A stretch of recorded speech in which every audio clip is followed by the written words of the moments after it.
부처님께서 말씀하시기를 아나나 이러한 중생 하나하나의 종류 가운데 각각 12가지 뒤바뀜을 갖춘 것이 마치 눈을 비비면 허공에 어지러운 헛꽃이 발생하는 것과 같아서 오묘하고 원만하고 참되고 바른 밝은 마음을 뒤바꾸어서 이와 같이 허망하고 어지러운 생각을 갖추게 되었느니라.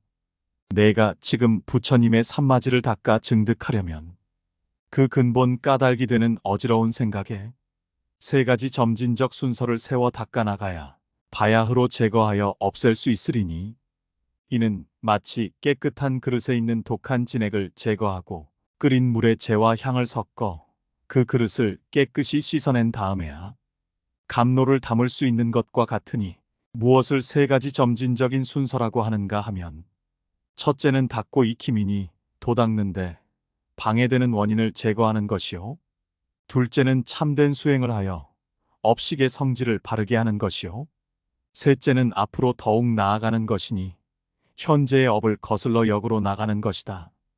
어떤 것을 업을 조성하는 원인이라고 하는가 하면 아나나 이 세계의 12가지 종류의 중생이 스스로 성장시킬 수가 없어서 4가지 식사 방법에 의하여 살아가나니 그것은 이른바 씹어먹는 것과 접촉으로 먹는 것과 생각으로 먹는 것과 의식으로 먹는 것이다.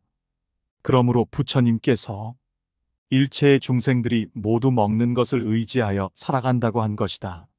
아나나 일체 중생이 단 것을 먹기 때문에 살고 독한 것을 먹기 때문에 죽나니 이 모든 중생들이 산마지를 구하고자 할진된 마땅히 세상에 5가지 냄새나는 채소를 끊어야 하느니라. 저 5가지 매운 채소는 익혀 먹으면 음란한 마음을 발생하고 날 것으로 먹으면 성내는 마음이 더해지나니 그러므로 이 세계에서 매운 채소를 먹는 사람이 비록 12부 경전을 설법한다고 하더라도 시방의 하늘이나 신선들이 그 냄새를 싫어하여 모두가 멀리 떠날 것이요 모든 아귀들은 그가 밥 먹을 적에 그 입술을 핥을 것이므로 항상 귀신과 함께 있게 되어 복덕이 날로 사라져서 영원히 이익이 없을 것이며 또 오신채를 먹는 사람은 산마지를 닦더라도 보살과 하늘과 신선과 시방의 선신들이 와서 수호하지 아니하므로 힘센 마구니의 왕이 그 틈을 타서 부처님 몸으로 가장하고 나타나 설법을 하되 그 많은 계율을 그르다고 비방하고 음행, 성냄, 어리석음을 찬양하리니 죽어서는 마왕의 권속이 되었다가 마구니의 복을 다 받게 되면 지옥에 떨어질 것이다. 아나나 보리를 닦는 자는 오신채를 영원히 끊어야 하나니 이것을 수행을 증진해 나아가는 첫 번째 차례라고 하느니라. 어떤 것을 업식의 성질을 바르게 하는 것이라고 하는가 하면 아나나 이 중생들이 산마지에 들어가려면 먼저 청정한 계율을 엄하게 지켜서 음욕의 마음을 영원히 끊고 술과 고기를 먹지 않으며 불로써 음식을 깨끗이 하여 날것의 기운을 먹지 말아야 한다. 아나나 저 수행하는 사람이 만약 음란한 마음과 살생할 마음을 끊지 않고서는 삼계에서 벗어나는 그러한 이치가 없나니 마땅히 음욕을 독사보다 심하게 여기거나 원수와 도적을 보는 것처럼 해야 할 것이니라.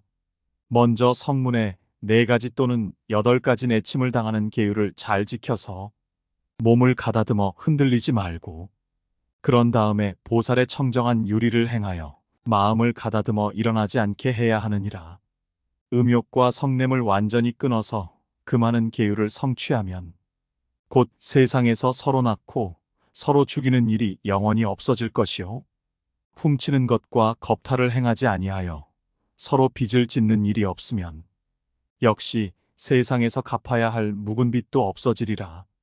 이렇게 청정한 사람이 산마지를 닦으면 부모가 낳아준 육신에 천안이 열리지 않더라도 자연히 시방세계를 볼 수 있게 되어 부처님을 배웁고 법문을 들어서 직접 성인의 뜻을 받들어서 큰 신통을 얻어 시방세계에 논일면서 숙명이 맑아져서 어렵고 험함이 없어지리니 이것이 바로 2번째에 증진하며 수행하는 단계이다.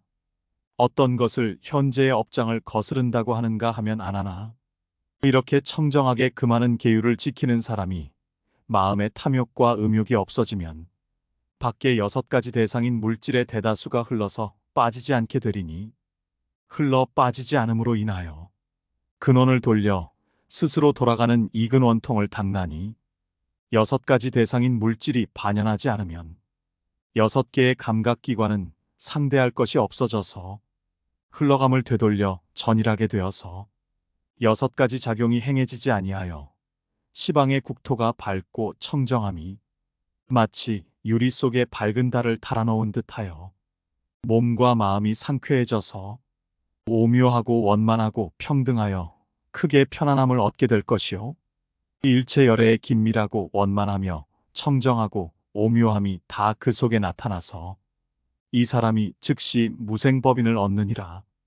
이로부터 점점 닦아서 가는 곳마다 행원을 발해서 성인의 과위에 편안히 서게 될 것이니, 이것이 수행을 증진해 나아가는 3번째 차례이니라.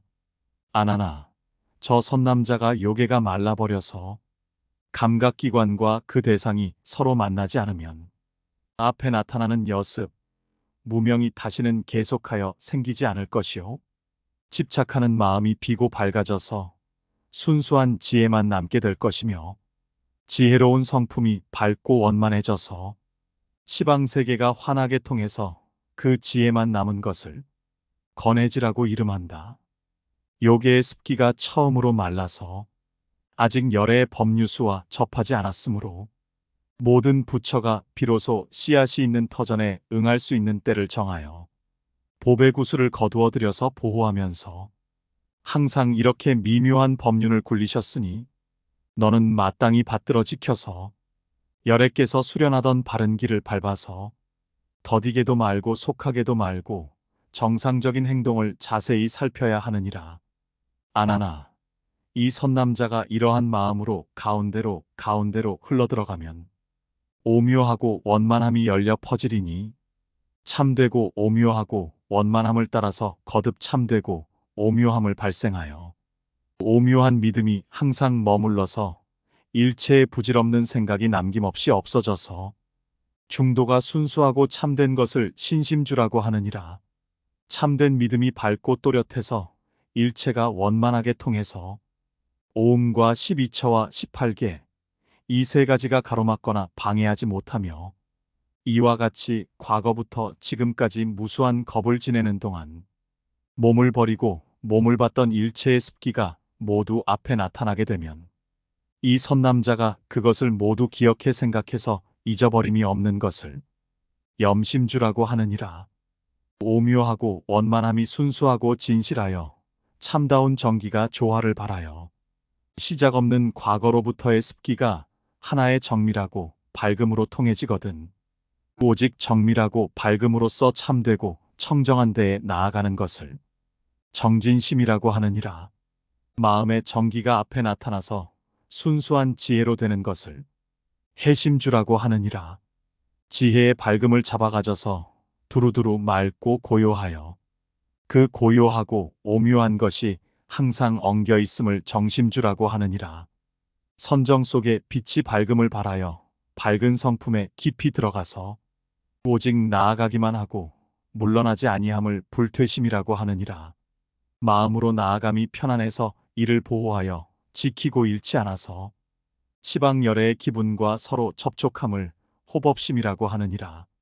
밝은 깨달음을 보호하고 지켜서 능히 오묘한 힘으로써 부처님의 자비광명을 돌이켜서 부처님을 향해 편안히 머무름이 마치 2개의 거울이 빛을 서로 대하는 것과 같아서 그 가운데 오묘한 그림자가 거듭거듭 서로 들어가는 것을 회향심이라고 하느니라. 마음의 빛이 가만히 돌아와서 부처님의 항상 엉겨있는 위 없이 오묘하고 청정함을 얻어서 작용이 없는 경지에 편안히 머물러서 이름이 없는 것을 계심주라고 하느니라. 계에 머물러서 자제하여 시방에 논일면서 가는 곳마다 원하는 대로 됨을 원심주라고 하느니라. 아나나, 이 선남자가 참된 방편으로 이 10가지 마음을 발하여 마음의 전기가 빛을 발해서 10가지 작용을 거쳐서 하나의 마음을 원만하게 이루는 것을 발심주라고 하느니라. 마음 속에서 밝음을 바람이 마치 맑은 유리 속에 정밀한 금을 달아놓은 듯 하거든. 앞에 오묘한 마음이 변해 집안을 이루는 것을 치지주라고 하느니라. 마음의 땅으로부터 지혜가 생겨 마음과 지혜가 모두 매우 밝고 또렷하며 신통도 생겨 시방세계를 아무런 장애가 없이 마음대로 다닐 수 있다. 이것을 수행주라고 한다. 행하는 것이 부처님과 같아서 부처님의 기분을 받음이 마치 중음신이 스스로 부모를 구할 적에 음계의 소식이 가만히 통하는 듯해서 열애의 종성으로 들어감을 생귀주라고 하느니라. 이미 도태에 들어서 친히 부처님의 아들을 봉양함이 마치 세상의 부녀자가 이미 아이를 베어서 사람의 모양이 부족함이 없는 듯한 것을 방편구족주라고 하느니라. 용모가 부처님과 같으며 마음도 같은 것을 정심주라고 하느니라. 몸과 마음이 합하여 이루어져서 날로 점점 자라나는 것을 불퇴주라고 하느니라. 십신의 신령한 모양이 일시에 구족한 것을 동진주라고 하느니라. 형체가 이루어지고 태에서 벗어나서 친히 부처님의 아들이 된 것을 법왕자주라고 하느니라. 성인임을 표시함이 마치 나라의 대왕이 모든 나라의 일을 태자에게 나누어 맡기고 저 찰리왕의 세자가 장성하면 관정을 내리는 것과 같다. 이것을 관정주라고 하느니라. 아나나, 이 선남자가 부처님의 아들이 되고 나서 열애의 한량 없이 오묘한 덕을 완전하게 갖추어서 시방에 순하게 따르는 것을 환희행이라고 하느니라. 능히 일체 중생을 이익되게 하는 것을 요익행이라고 하느니라. 자신도 깨닫고 남도 깨닫게 하여 거스리고 막는 것이 없음을 증득한 것을 성냄과 원망함이 없는 행이라고 하느니라. 갖가지 중생으로 화생하기를 미래제가 다하도록 하고 삼세에 평등하며 시방의 통달함을 다함이 없는 행이라고 하느니라. 모든 것이 합해지고 같아져서 갖가지 법문의 차오가 없게 되는 것을 어리석고 어지러움을 벗어난 행위라고 하느니라. 곧 같아진 가운데 여러 가지 다른 것을 나타내며 하나하나 다른 형상에서 각각 보는 것이 같은 것을 잘 나타내는 행위라고 하느니라. 이와 같이 시방의 허공에 이르기까지 작은 먼지까지도 만족하며 하나하나의 티끌 속에 시방의 세계를 나타내어 티끌을 나타내고 경계를 나타내어도 서로 머물거나 걸림이 없음을 무착행이라고 하느니라. 가지가지 앞에 나타나는 것이 모두 제1의 바람일 따인 것을 존중행이라고 하느니라. 이와 같이 원융해서 능히 시방 모든 부처님의 법칙을 이룩한 것을 선법행이라고 하느니라. 하나하나 모든 것이 청정하고 정기가 몸 밖으로 새어나가는 것이 없어진지라. 한결같이 참되고 자귀가 없어서 성품 본래 그대로인 것을 진실행이라고 하느니라. 아나나, 저 선남자가 신통력을 만족하게 갖추어서 부처님의 일을 이루고 나서는 순결하게 정진해서 남아있던 모든 시름이 멀어지거든. 마땅히 중생을 제도하되 제도하는 상을 없애고 자귀가 없는 마음으로 돌아가서 열반의 길로 향하는 것을 일체 중생을 구호하되 중생을 구한다는 상을 여인회향이라고 하느니라. 무너뜨려야 할 것은 무너뜨리고 여의어야 할 것은 여인 것을 무너뜨릴 것이 없는 회향이라고 하느니라. 본래 깨달음이 맑고 고요해서 그 깨달음이 부처님의 깨달음과 같음을 모든 부처님과 같은 회향이라고 하느니라. 정밀하고 참된 것이 밝음을 발하여 지위가 부처님의 지위와 같아짐을 모든 곳에 이르는 회향이라고 하느니라. 세계와 열애가 서로 들어가되 걸림이 없는 것을 다함이 없는 공덕장 회향이라고 하느니라. 부처님의 지위와 같은 데서 그 지위 가운데 각각 청정한 인이 생기고 그 인에 의해 빛을 발휘하여 열반의 도를 취하는 것을 평등한 선근을 순종하여 따르는 회향이라고 하느니라. 참된 선근이 이미 이루어져서 시방의 중생들이 모두 나의 본성인지라. 그 성품이 원만하게 이루어져서 중생을 잃지 아니함을, 중생을 평등하게 보는 것을 순종하여 따르는 회향이라고 하느니라. 일체법에 나아가며 일체상을 여인하니, 나아가고 여인은 두 가지에 집착함이 없는 것을 진여상 회향이라고 하느니라. 참되고 여여한 것을 증득해서 시방에 걸림이 없는 것을 얽매임이 없이 해탈한 회향이라고 하느니라. 성품의 덕이 원만하게 이루어져서 법계의 한량이 없어진 것을 법계무량 회향이라고 하느니라. 아나나, 이 선남자가 이렇게 청정한 41가지 마음을 끝까지 닦고는 다음으로 4가지 오묘하고 원만한 가행을 이루느니라. 부처님의 깨달음으로 나의 마음을 삼았지만 나갈 듯하면서 나가지 못함이 마치 불을 피울 적에 그 나무를 비벼 태우려는 것과 같은 것을 난지라고 하느니라. 또 자기의 마음으로 부처님께서 밟아오신 것을 이루어서 의지한 듯하면서도 의지하지 않음이 마치 높은 산에 오를 적에 몸은 허공에 들어갔으나 발밑에는 약간 걸림이 있는 것과 같음을 정지라고 하느니라. 마음과 부처 그 두 가지가 같아서 중도를 잘 증득한 것이 마치 모든 일에 잘 참는 사람이 마음에 품고 있지도 않고 밖으로 내보내지도 않는 것처럼 함을 인지라고 하느니라. 헤아림이 없어져서 미혹함과 깨달음과 중도 그 둘 다 지목할 수 없음을 세제일지라고 하느니라. 아나나, 저 선남자가 큰 보리에 대해 잘 통달하여 그 깨달음이 열애와 통하여 부처님의 경계를 다 나타내는 것을 환희지라고 하느니라. 서로 다른 성품이 같은 데로 들어가고 서로 같다는 성품도 없어진 것을 이구지라고 하느니라. 맑음이 지극하여 밝음이 생김을 발광지라고 하느니라. 밝음이 지극하여 깨달음이 원만함을 염해지라고 하느니라. 일체의 같고 다름이 이르지 못하는 것을 난승지라고 하느니라. 자귀가 없는 진여가 되어서 성품이 맑아지고 밝게 드러나는 것을 현전지라고 하느니라. 진여의 끝까지를 다한 것을 원행지라고 하느니라. 한결같은 진여의 마음뿐인 것을 부동지라고 하느니라. 진여의 작용을 바라는 것을 선해지라고 하느니라. 아나나, 저 모든 보살들이 이로부터 이전에는 닦고 익히는 공부를 마치고서 그 공덕이 원만하여졌으므로 그 경지를 지목하여 닦아 익히는 지위라고 하느니라. 자비의 그늘과 오묘한 구름이 열반의 바다를 덮은 것을 법운지라고 하느니라. 열에는 흐름을 거스르지만 이러한 보살은 순하게 행하여 이르러서 깨달음의 경지에 들어가 어울린 것을 등각이라고 하느니라. 아나나, 건해의 마음에서부터 등각에 이르러야만 그 깨달음이 비로소 금강심 가운데 첫 건해지를 얻게 되느니라. 이렇게 거듭거듭 12가지를 호투로 겹으로 해야만 바야흐로 묘각을 다하여 위없는 도를 이루느니라.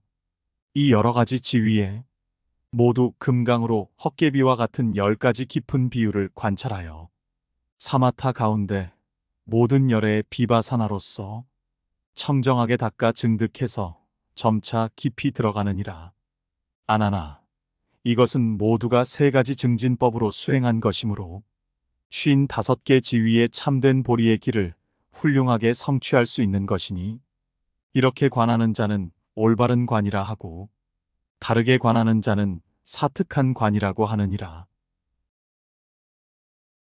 그때 문수사리 법왕자 보살이 자리에서 일어나 부처님의 발에 이마를 대어 절하고 부처님에게 아뢰기를 이 경전의 이름을 무엇이라 해야 하며 저와 중생들이 그것을 어떻게 받들어 가져야 하겠습니까?